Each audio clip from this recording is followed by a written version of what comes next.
Hi, my name is Noah Sachs, and I'm a professor of law at the University of Richmond School of Law, and I also direct our Center for Environmental Studies.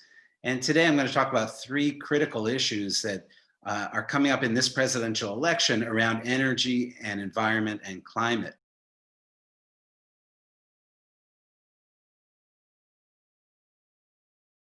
The first big issue that's at stake is US global leadership on the climate change issue. President Trump, of course, has withdrawn the United States from the Paris Agreement. And he also continues to deny the scientific consensus that human beings are the main cause of climate change. The Paris Agreement is really the only international treaty that's out there that tries to orchestrate and coordinate countries to reduce greenhouse gas emissions. Vice President Biden has pledged to rejoin the Paris Agreement in his first week in office. The second critical issue is US domestic energy policy. Where are we going to get our fuel and our electricity from? And here, Vice President Biden has unveiled a $2 trillion clean energy plan that strongly centers around renewable energy. And in fact, he's pledged that by 2035, the US will phase out use of fossil fuels for producing electricity. So all electricity by that date will come from renewable energy and from nuclear.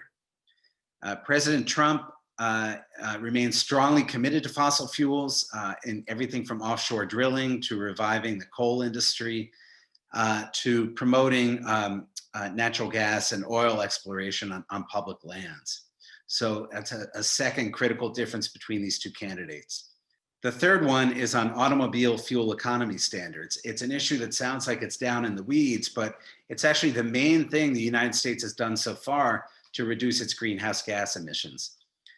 It started with an Obama-era rule that would mandate increases in the average fuel economy that cars get to 54 miles per gallon by 2025. And when President Trump took office, he repealed that rule and also enacted a new rule that essentially froze fuel economy standards in place. That Trump rule is now in litigation. About 24 states have sued to prevent that rule from taking effect. Vice President Biden's plan is to go back to the Obama standard and gradually raise fuel economy standards.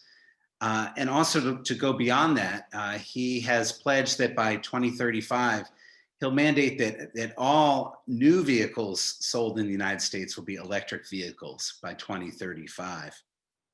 And to get us there, he's committed to use government funds to build 500,000 EV charging stations. These are critical differences among the candidates. The candidates are far apart on these issues. And I believe this is the most important election in my memory around climate and energy. In my most recent research, an article you can find online called The Paris Agreement in the 2020s, I argue that if the United States doesn't regain its position of global leadership on climate change, that the Paris Agreement itself might fall apart in this decade. So a lot is at stake, and it's important to pay attention to these issues as you make your decision on voting.